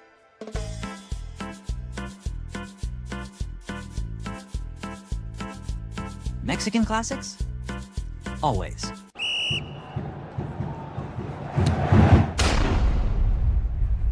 Liberty Home Mortgage is kicking off a new sponsorship with Cleveland Crunch. We're revolutionizing the way mortgage lending is done today. Looking to purchase or refinance a home, we'll find the best solution for you. Come see how Liberty Home Mortgage is changing the game.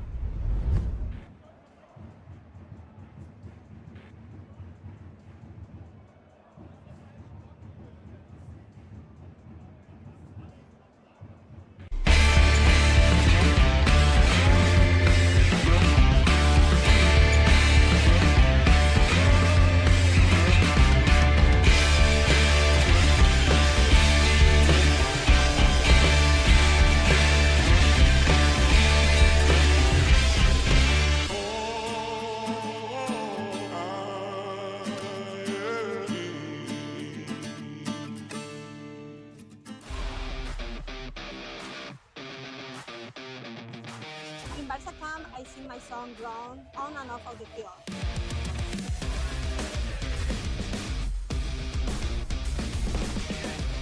Don't miss the time to register. Sign up now.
Barca camp, I sing my song grown on and off of the field.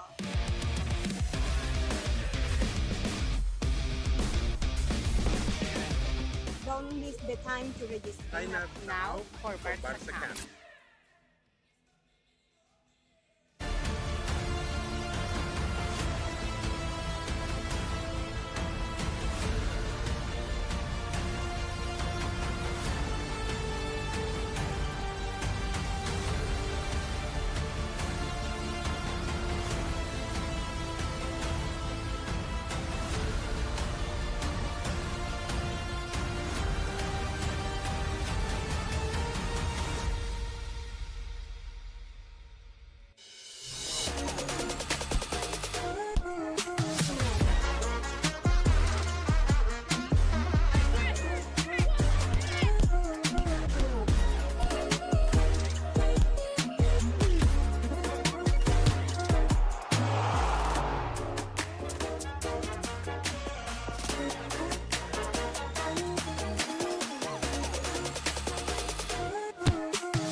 Back here on the National Soccer Network at halftime of Toronto and Salt Lake City in semifinal number 1 for the men's side of the league finals.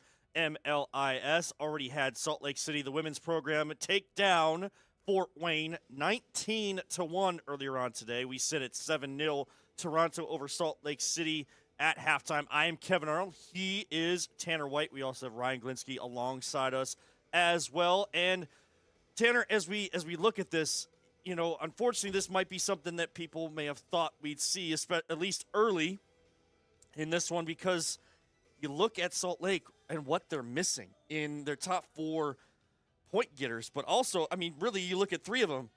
Let's look at Chris Reyes, tied for 3rd in points, 36, 2nd in goals with 27.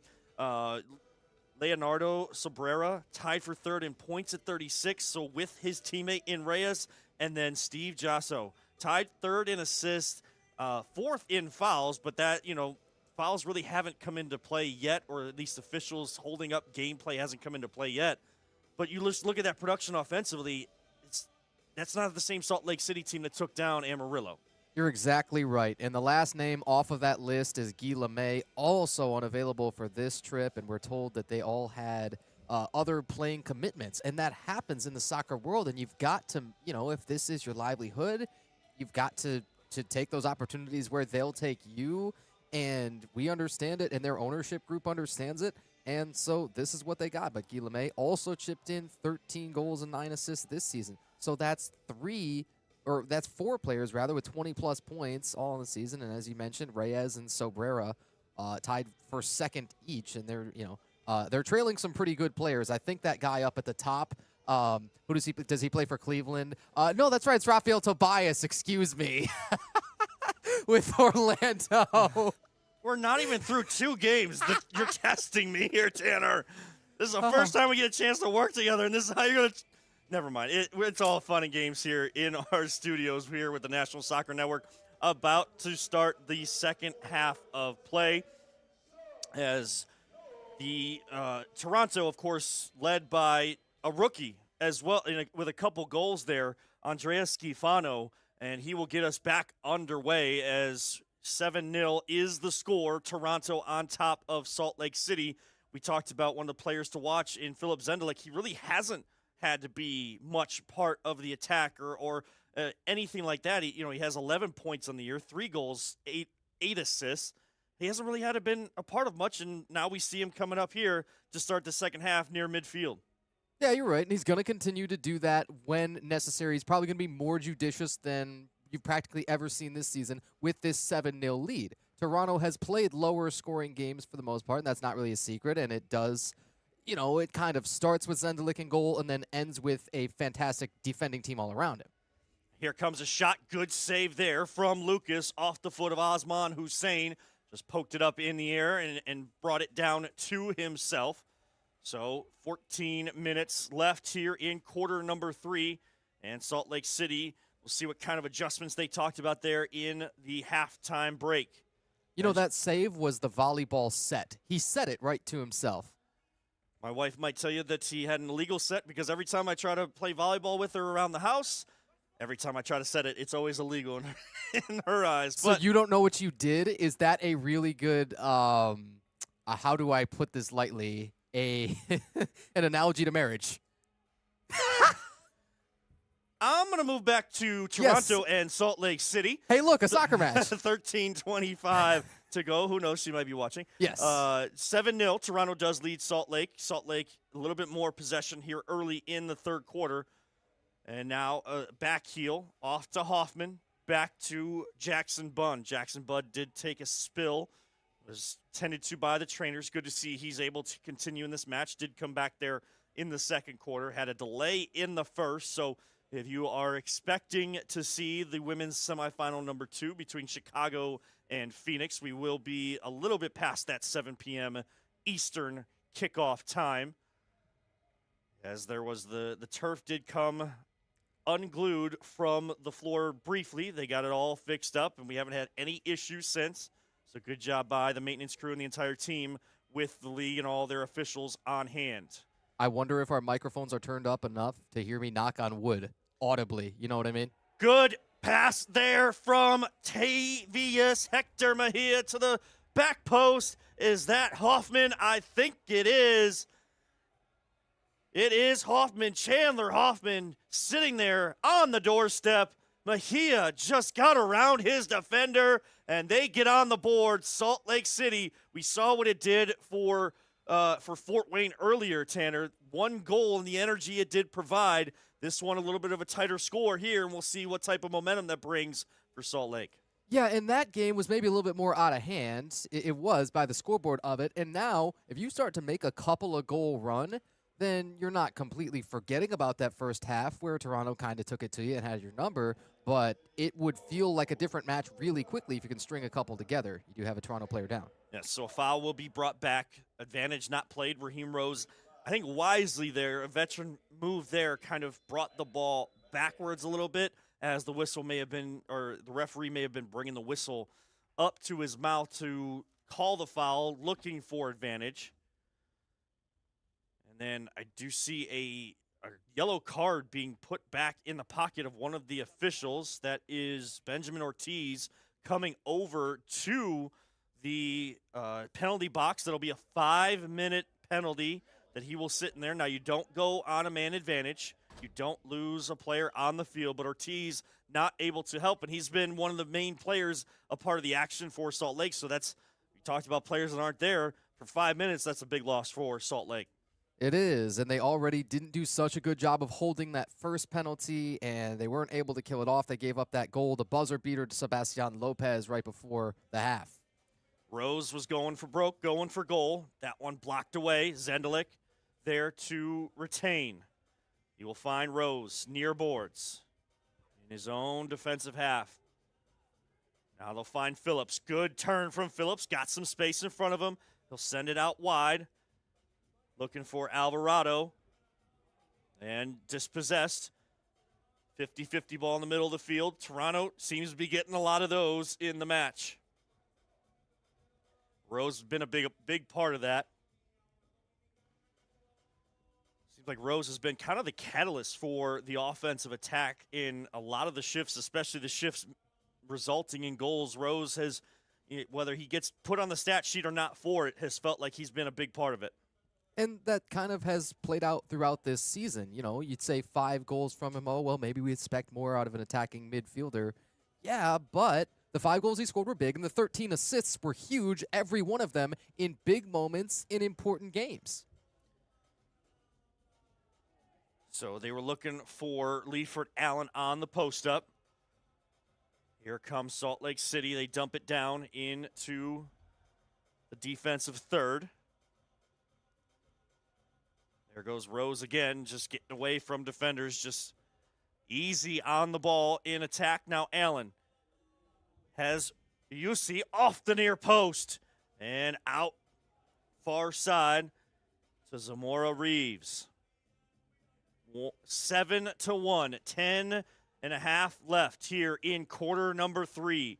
Salt Lake City finally getting on the board, a little ball movement leading to it. Zendelik uses his defender as his shield to be able to collect that one off the boards. And Toronto with Osman Hussein doing an individual effort, gets around the boards. Far side, wide open. Allen was on the doorstep, couldn't reach it to poke it home. All he had to do was get a foot on that one, and it could have been 8-4 Toronto, but not able to connect with Hussein, who went from yellow line basically to yellow line on the pitch. We've seen a couple runs like that here. Raheem Rose scored a goal off of that type of attack.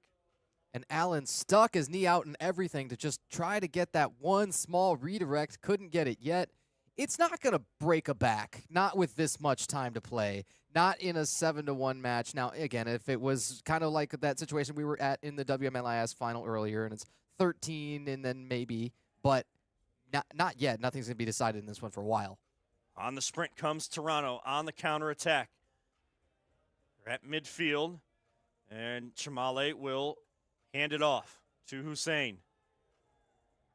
Chamale, middle of the pitch. Hussein and him play 1-2. Now, shot blocked by Lucas. Toronto stays in possession. Far side, Shamale. Defender in front of him.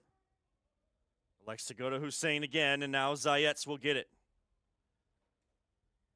Talked about this in the first half. This is where Toronto really tries to lull you to sleep, and then they go for that attack. They find Leifert Allen. They find players like that up top. They play off of them.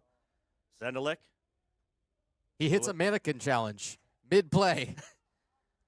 So Zendelik now forced to give it up. Zayets. We play a little faster now. 8.5 left here in the third quarter. 7-1. And now Zendelik is out of goal, and there is the mistake. Salt Lake City puts 2 on the board, their second of the match. And it is their captain, Pena, James Pena, saw Zendelik way out of goal. You talked about it, Tanner. They're good for one, at least one, every single match they play. There is your one. You might want a few more, but this one really helps. I'm telling you, at 7-2, in other matches, you would say that's a big lead. Not in this one right now, not with this Salt Lake City attacking side. You just can't say that, and you can't feel that. So Zendelik caught off his line, and James Pena makes him pay. Still a 5-goal lead. Comfortable, you could say, but nervy with the momentum starting to switch to Salt Lake. Some confidence building on that sideline. Now Toronto back with Zendelik, the name that we haven't called much since that opening goal, Sebastian Lopez. Been kept somewhat quiet from that second quarter on. He's out there for Toronto on this shift. You know what, Kevin? Go ahead and antagonize him and see if Lopez doesn't do something spectacular again, right? Are we talking about a broadcaster jinx right there, Tanner? Absolutely. I think if you've got to, flip a coin, you say, okay, who's going to get the next score now for Toronto because you said something? Yeah, I think there's a good chance. There's always a good chance with Lopez. It just happens to be here in this match and in this moment as well. And Toronto fans, if he does score the next one, can thank me for helping to reinvigorate a very talented player. But Salt Lake on the attack. They are trying to find the far side off the outside of the right foot. I believe that was Hector Mejia. He'll win it back. Pass from Gibson. I think that was Dalton Gibson, a little bit behind. And then discombobulated once they got in front of goal, so they'll reset back to Lucas. And now with Jackson Bunn. Lucas over to Lawrence. Corbin Lawrence. He will go to the bench for a substitution. New to the indoor game, substitutions are on the fly, just like in hockey. Boards look very similar to hockey. Substitutions very similar as well. A lot of similarities and connections you can make.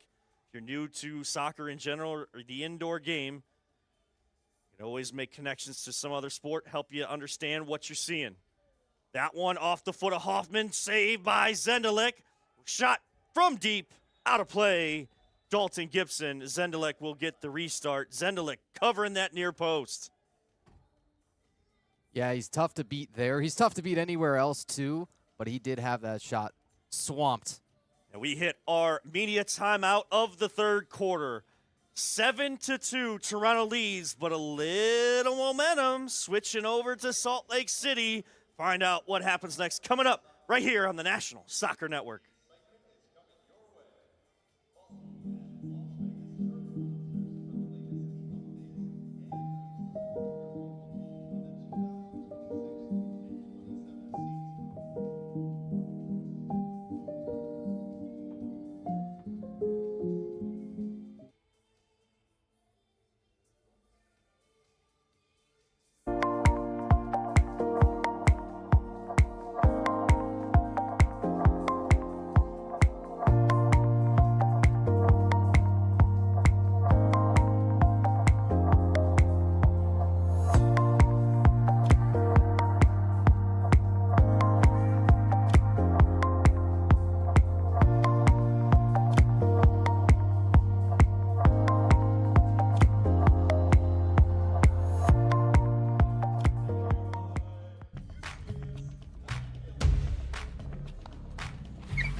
Welcome back to semifinal number 1 on the men's side at the league finals. Back underway as Toronto is in possession, leading 7-2. Couple goals scored here by Salt Lake City, enabling them to get a little energy, a little infusion of chemistry out there as well. We're seeing a lot better connection as they move the ball side to side and up and down this pitch, and they're back in possession again. Under 6 minutes to go here in quarter number 3. On it, that is Zamora Reeves. He will get it near boards. Be pressured from behind by Schifano. Lucas comes to help. Mateus Lucas, not much in the attack right now, but has been forced into a lot of saves. Goalkeeper change, it looks like, for Toronto as of right now. Not sure if that's due to an injury or some other reason. And right there, Salt Lake City capitalizes. It is Pena yet again. Outside of the right foot, top of the net. And it's 7-3. It's fascinating that Zendelik comes out and then immediately Pena gets another opportunity. Again, he's not going to miss. Again, he's on the doorstep with a inviting-looking goal. And, yeah, that's a huge beat. And you see Zendelik on the top of the steps there on the – wow. I'm stunned. It's John Smith's the reserve keeper. We know that he can play and he can rotate through, and they believe him. He's a little bit older than Zendelik, and that's one of the reasons why they choose to not have him go the full 60, as Luigi DeCirio told us when we met with him earlier this week. But what a time to do it, and now 7-3 is feeling like really tight. So we'll see if there's something going on with Zendelik there, because you would think, I know it was 7-2, but in the indoor game with weird bounces off these walls and all of that, you don't feel safe getting to the championship match just yet. So unless there was a planned switch at some point to get John Smits in the match, we will try to get more information on that as we go. Toronto in possession. 4.5 minutes, 7-3 Toronto. 3 unanswered from Salt Lake City. Toronto looking for some answers. John Smits, as we said, is in now. Played in 5 games, did not start any. Made 6 saves. Save percentage of 66.7. 2.74 goals against average in his limited action. Zayets, so strong. Getting away. Now it is Schifano into the waiting arms of Lucas. He stays on it. And he'll find Osman Hussein, who stops the 3-goal run from Salt Lake City. Beautiful setup from Schifano, and Hussein smashes it home. All right, Kevin, what's your favorite Ozzy song? They call the man Ozzy. Would you rather have, Hellraiser? Would you rather have, what would you want? Give me Crazy Train. Crazy Train, sure. Give me Crazy Train. Now, I would usually say, something else, Paranoid or anything like that as we continue on here. John Smits, again, taking over for Zendelik. Ryan Glinsky with the latest. This isn't really anything the latest, but Kevin, I know you're a big Cleveland guy. I was actually at the Rock and Roll Hall of Fame the day that Ozzy passed away. It was a pretty sad day, but I decided to put it out there. I've been in Cleveland, so it's pretty nice. It is pretty nice. They have a extension going on, a little renovation going on at the Hall of Fame as well. But I always try to, anytime I get a chance to promote my city of Cleveland, I say that there's a lot more to see than just the Rock and Roll Hall of Fame as well. I'm just saying, I think Michigan produces more music talent than Ohio. Just putting it out there. So Toronto with a free kick opportunity. Yes. 8-3, they lead. 3:16 to go here in the third. That was glossed over well. I like that. That was practiced. I'm a professional. Yes, of course. Aren't we all? Isn't that not coming out, folks? One would hope, hey, right? Toronto's got Drake. So they do have something. There we go. Yeah, and we've got Ryan Glinsky in the studio with us. Honestly, I'm thinking I might have Ryan. I'd rather have Ryan. Oh, boy. 8-3, though. We still have a bit of a game on our hands. Toronto did take a little bit more control with that goal from Hussein.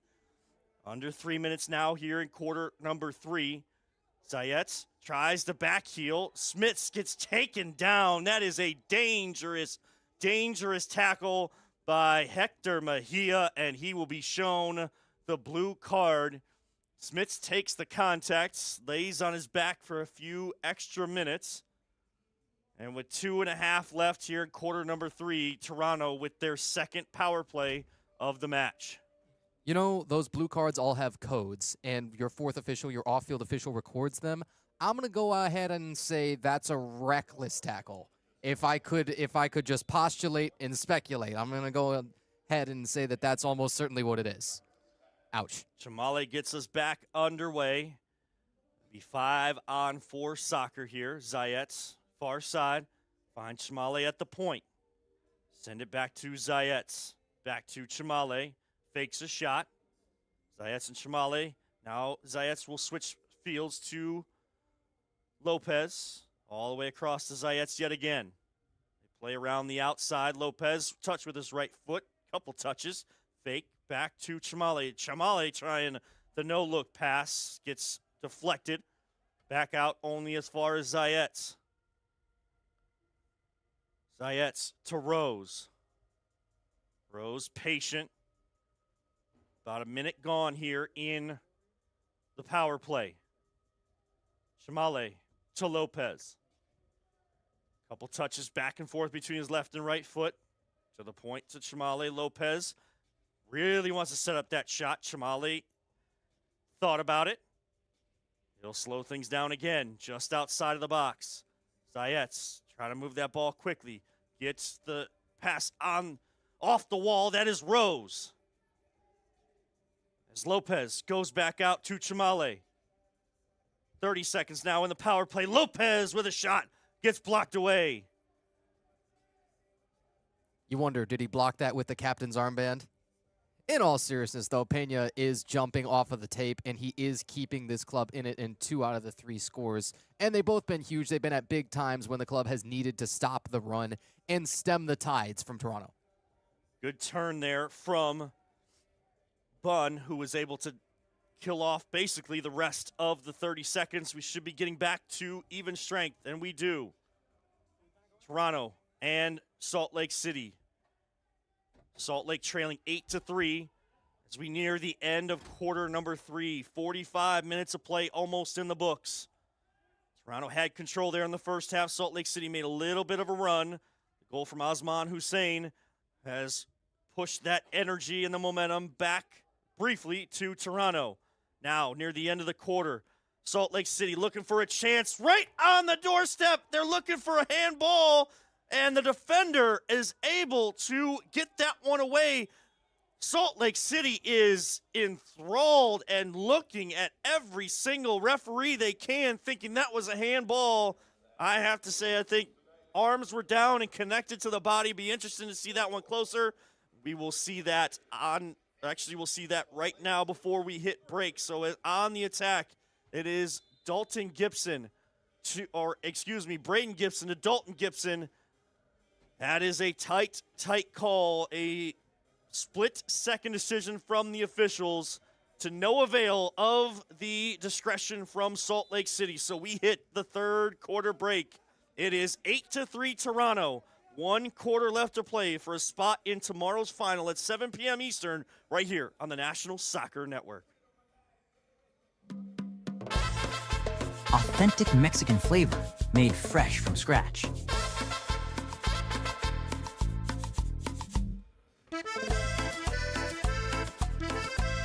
Every ingredient prepared with real Mexican tradition. Your bowl, your rules. Visit us at one of our Cleveland locations. Built on service, driven by integrity, trusted through compassion. They serve, we honor. They commit, we care. They sacrifice, we heal. At Apex Skin, a veteran-owned practice, we proudly give back to those that gave so much by offering free scar revisions through our Purple Heart Project. Trusted care for every journey. Visit apexskin.com/care to schedule your appointment today. Freshly chopped. perfectly topped. Fresh chips, creamy queso.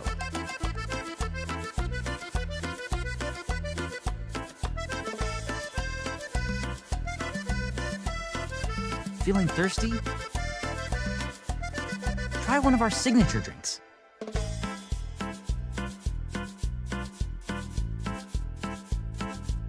Mexican classics? Always.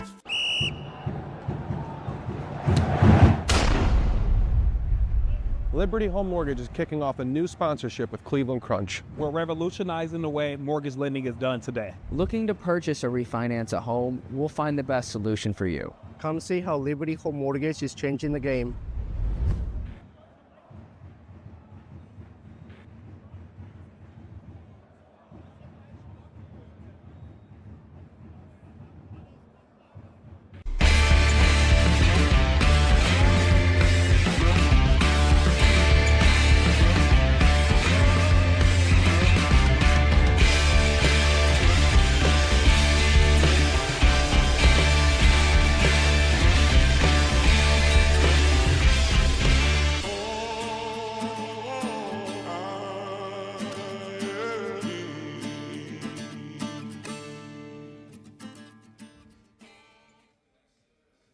Inside Orleans Arena in Las Vegas, Nevada, the MLIS League Finals. Of course, WMLIS here as well, but this is semifinal number 1 on the men's side. Toronto leads Salt Lake City 8-3 as we have played 45 minutes, 15 more minutes left to play. Salt Lake City will try to look to make a run. Hoffman trying to get around Smits and puts it to the back of the net.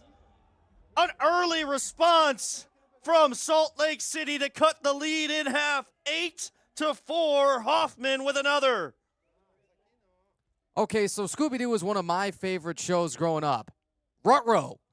You know what I mean? The keeper comes out, and Lucas, during the quarter breaks there, he gets the yellows, and we heard it's two of them at once, both for dissent, and then you make the goalkeeper change, and since Zendelik has checked out, this Utah side's staying in this one. Yeah, so to update everyone, Mateus Lucas does get a yellow card. He will serve 5 minutes, so Anderson Lapara has to come in.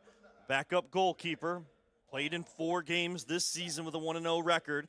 Only 10 saves to his name. So tasked with trying to keep Toronto at bay while Salt Lake City chips away at the deficit. But here's the thing, Kevin. If they said 2 yellow cards and they're both on him at once, then those will be consecutive. And he should serve because he's already in there the full 10 minutes. Goalkeepers serving their own time penalties was a big emphasis of officiating this season. Again, that's one of those I wish I could be blissfully ignorant of it. Unnecessary challenge there from Zamora Reeves on Smits. Smits was definitely riding that line of coming over the goal box line to pick that one up, but took the contact. Now we play on, starting to get a little chippy. More physical play as we've gone on deep here in the second half. And a good save there from Lapara, finds it between his legs.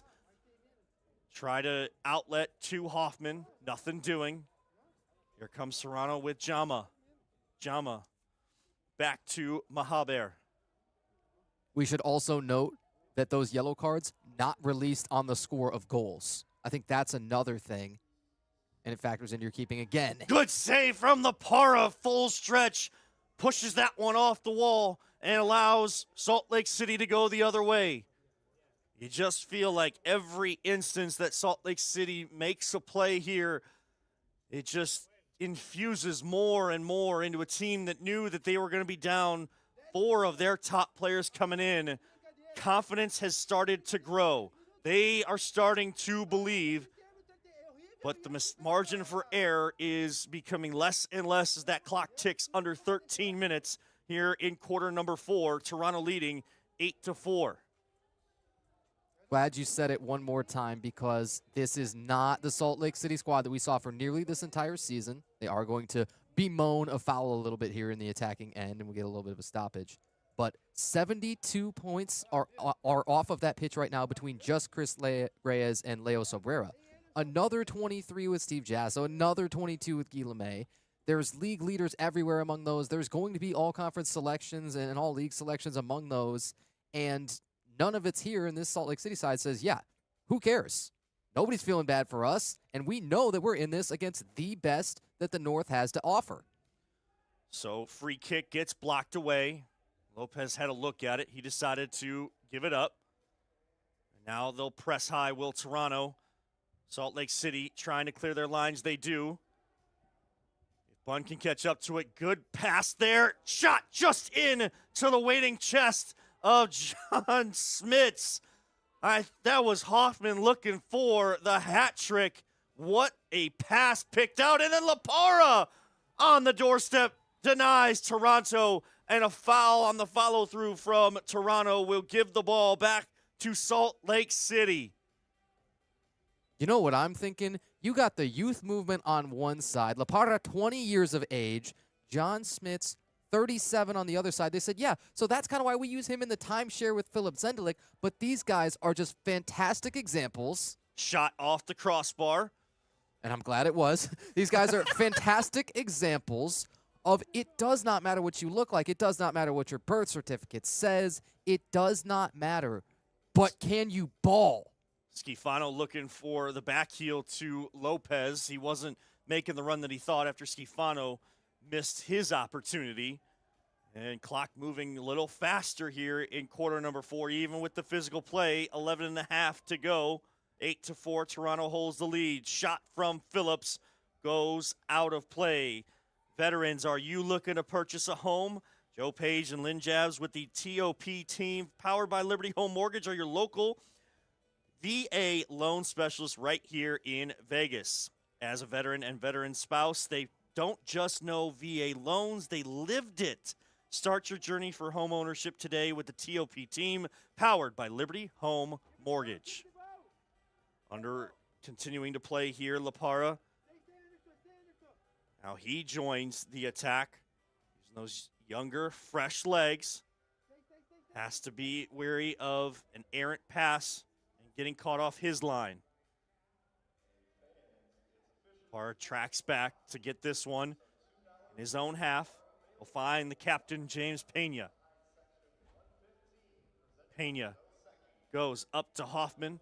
Hoffman looking for an option. He will take a shot that goes off the wall. Wise decision there because two players went with Hector Mejia. Just couldn't tuck that inside the near post. 10-16 to go now. 8-4, Toronto. Raheem Rose, back post. Allen again, just out of his reach. Allen, who's been scoring in bunches this season, just cannot seem to get that touch on these cross passes, these diagonal through balls to the back post. And at a time when they kind of need it, at a time when Toronto could really stand to put this one away, haven't been able to get any of that punctuation yet, unless it's a question mark. 9:40 left. Feel like that whichever team can score next really will determine the direction this game goes to finish. Did you see Zamora Reeves, too, stop to tie his shoes in the middle of play there and was unaffected? I did. That was impressive. It was. That's maybe go for a Guinness Book of World Record on speed shoe tying. Sure, there's plenty of those records that exist still. I miss getting those books during school. Plenty of soccer records, I'm sure, in there too. But really, the only thing of record these teams want is an MLIS championship. Toronto 8, Salt Lake City 4. Under 9 minutes to go. Play has been pretty open here in the fourth quarter. Errant header from Zayets. Doesn't result in a goal just yet for Salt Lake, but it does result in possession. Jackson Bunn. Again, got caught up with the turf earlier in the match. Went out with an injury, able to return. Has looked strong since returning. Bunn now on it. Near boards in front of the penalty box. Lucas still down there in the box, so I believe it is the consecutive yellow cards that Tanner was talking about. Lapara is out here way up and sends it into John Smith's mitts. He's forced to push it away. High press from Salt Lake. Lapara is out. He has the speed, though. Gets back, Jama. Try to hold it a little bit. Not enough, and now knocks down Jackson Bunn. And it'll be back to Salt Lake City. We would never use the word embellishment. We might think it. You know what I mean? Oh, I would use it. Okay, good. I'm glad. And it's funny, there is a card available for that, again, within the penalty codes and things. You've just oh so rarely seen it enforced. I don't know that we've had a single one this season, but it's in the back of one's mind. On the far side, it is a shot that goes off the far post. Now a shot coming in. Laparo with a save and another. Oh, how did he jump up so fast to save that one? That was Alvarado with the shot initially, and then 2 shots at the doorstep. Take a look at this, and it will be the media timeout. But before we go, I think that might be a shot. Yes, it is Schifano in front. 2 more saves for Anderson Lapara, and that sends us to our media timeout. Stay tuned, folks. A 4-goal lead doesn't mean much in the indoor game. Salt Lake City is feeling it, and we will see and find out if they can make the comeback right here on the National Soccer Network.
.44 to go in the fourth quarter between Toronto and Salt Lake City. A spot in the championship match tomorrow on the line. Toronto was in control early. Salt Lake City's found a little something. Goalkeeper change for both teams due to different situations. Still waiting on information from Toronto. John Smith's taking over for Philip Zendelik. Anderson Lapara taking over for Mateus Lucas due to 2 consecutive yellow card, 10 minutes in the box. We send it over to Ryan Glinsky, who talks about Toronto. Man, they have been playing back-to-back weekends for a while. Yeah, they have. And Luigi mentioned in our talks this week that they view last weekend's win against Pittsburgh in that game as a quarterfinal, so they could come in first, and then eventually, obviously today, the semifinal, and then get into the final. But also mentioned they felt way more in form coming into this year, unlike last season. And he did mention that the consistent lineup play has been much better for them this year rather than last year where they were cycling a ton of players. But so far, so good for Toronto. They just got to see this out. You know what's another advantage, I think, for Toronto? They got to be thrilled to leave that rainy and 38 that they left. That's a big hit on Mejia. Ouch. And that'll be a blue card, so a crucial opportunity for Salt Lake City. And, of course, you wish the best for Mejia. Still down on the turf, kind of holding the back of his head. 6:40 to go, so 2 minutes on the power play for Salt Lake City. On the season, though, only converting their power play opportunities 11% of the time. This would be a great time to keep that number playoff-wise at 100% conversion. Yeah, it would be, I think, the biggest time that could possibly exist. Here's the thing. 19 power play opportunities that they had during the regular season. That's a huge number. And to convert just 2 is a huge issue. And with the fantastic goal scorers that they had on the season, it's surprising that they weren't able to capitalize on a whole lot more of those. Well, it's going to force a lot more guys to come into play here. That is Dalton Gibson just going for everything and only finding the net behind the goal. Thank you to Ryan Glinsky for that report coming here in the studio. And you did see that synergy from Toronto by playing last weekend. They definitely came out with a great deal of intensity, but not much since. And now Salt Lake City coming with Ortiz. Ortiz will have the call come back. He wasn't able to get to that ball to stay in advantage. Jama will be whistled for that foul. Haven't really seen that 6th foul rule come into effect in the first 2 games just yet. A lot of play allowed to just kind of continue, and rightfully so. We really haven't seen too excessive in terms of physical play, but as this one continues to wind down, you're going to find a desperate Salt Lake City team taking more chances, and that's where those fouls can rack up. That 6th foul that you mentioned, that creates the automatic shootout where you get the free run-up. It's funny, Chad Webb talking with Amarillo in our meetings, I don't know if you caught it, he calls them dribble-ups, and that's just a hilarious, a Lubbock, Texas-ism, and we always laugh about that with Chad. But yes, the 6th foul on a team in a half will create that automatic shootout, and those reset at halftime, too, so it's not just any time that you accumulate 6 overall. Cross pass just in front of John Smits. And they continue here on the power play, about a minute left. It's the first shot we've seen coming from the power play from Salt Lake City. Now Ortiz down to the near post and not able to collect was Zamora Reeves. Zayets send it deep, take more time off. Jama is there. Lapara try to give the last 30 seconds, give Salt Lake an opportunity as they'll get ready to open that door of the penalty box. Lucas is still in there for Salt Lake. The way Lapara has played, though, here in this 4th quarter, even when that time is up, I want to just keep Lapara in there. He's keeping Salt Lake City within reach. Zamora Reeves, step over with his right. Going to Dalton Gibson. Now back to full strength. Chamale comes in. No one communicates to Zamora Reeves, the man on back. And here comes Chamale. 3-on-1. He will find, I think that was Alvarado. It is. Now Lopez. Couple touches. Good defense from Gibson. Got that right hand wrapped. Gets down to the turf. Gets in the way of Lopez. Not fooled by the fake. But clock is a factor, and it is the enemy right now of Salt Lake City. 4 minutes, just over 4 minutes to go. Look, Kevin, this is high-level football. This is indoor football in its finest, and we're not talking about the UFL. That just kicked off a couple of days ago, and I just got to watch that in the hotel room last night. You're not talking about that. I'm talking high-level indoor football at both sides. Maybe Toronto might be able to come out on top. You have the lead there, and so you'd have to go more than the goal-a-minute pace for Salt Lake City. But it is poetic, this match as it unfolds. Now, they were looking for a handball on Pena for Salt Lake. They were allowed to continue, then almost turned into a reckless challenge. Dalton Gibson, you're starting to see that desperation starting to set in for Salt Lake, trying to do whatever they can, but you got to keep it safe and not have anybody else sent off. Lucas will just sit there in the penalty box until play can stop and maybe he can get across to the bench, or if they decide to put him in for the final 3 minutes or less. Braden Gibson to Bunn. Back to Gibson, middle of the pitch. Gets around Zayets. Gets around Rose. Zayets comes to help again. Gibson gets himself trapped. Send it back, and Lapara will come out. Dalton Gibson. Free reign in the middle of the pitch. Jackson Bunn. As we have 2.5 left. 2.5 minutes left in this one. Shot from Lapara goes off the far boards. Bunn tries to curl it, and he does! Bend it like Beckham! Jackson Bunn! into the upper 90. What a goal! And with 2:17 left, Salt Lake City's got a chance. This ball from Bunn is buttered. That is scorched, flambéed. However you could prepare a dish, that ball got it all. Tonight's event is proudly supported by Roper and Roper Attorney at Law, trusted for over 30 years. They provide expert legal services to help you protect what matters most. What matters most right now is seeing this one, and Raheem Rose may have just crushed Salt Lake City's chances as it took a deflection. He was trying to cross it. He will get credit, and it makes it 9-5. A quick response from Raheem Rose and Toronto. Punch, counter punch, and that is the knockout shot. Two heavyweights, sometimes your guards just dropped when everybody's kind of running low on the gas tank, right, to continue this boxing analogy. And then the biggest overhand hook that we see connects to the jaw, and that's likely good night for Salt Lake City. Now here comes Toronto again, looking for more. Lapara, great sliding tackle just outside the box. Jama trying to go across. You have to give all the credit in the world to Lapara at being tasked to come in and a moment's notice here for the fourth quarter. Has done as best as he can. Jama not paying attention. Mejia on it. Stays with it.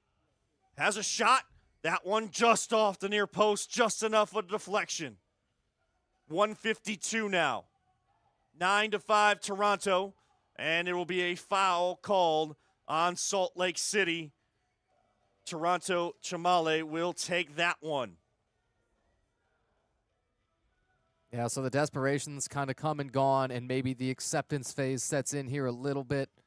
That does lead to frustration too, of course. Actually, we have 1:08 left in this one. Just about a minute left. So Toronto sitting with that 4-goal lead. Salt Lake City, I think, just took a little too long in this match to respond to Toronto coming out strong. Toronto looking to put it away, and they will. They'll add a 10th goal for good measure. That is Michael Osorio, and it is 10-5, under a minute to play, and Toronto can smell it.